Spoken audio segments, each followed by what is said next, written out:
ससा आणि कासवाची शर्यत. एक वेळ अशी होती जेव्हा ससा आपल्या वेगावर खूप गर्व करत असे. तो इतर प्राण्यांना चिडवत असे की मी इतका जलद आहे की कोणीही मला कधीच जिंकू शकत नाही. एकदा कासवाने त्याचे हे ऐकले आणि शांतपणे म्हणाला, ठीक आहे ससा, आपण दोघं शर्यत करूया. बघूया कोण जिंकतो. ससा हसला आणि लगेच तयार झाला.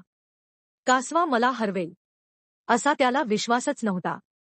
शर्यतीचा दिवस आला. दोघेही रेषेवर उभे राहिले.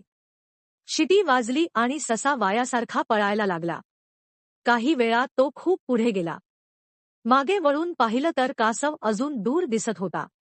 हा काही माझ्या जवळही येणार नाही असं म्हणून ससा एका झाडाखाली बसला आणि झोपून गेला. पण कासव मात्र थांबला नाही. तो संथ पण सातत्याने पुढे जात राहिला. त्याचं लक्ष फक्त शेवटच्या टप्प्यावर होतं. आणि शेवटी ससा झोपेत असतानाच कासव टप्प्यावर पोहोचला.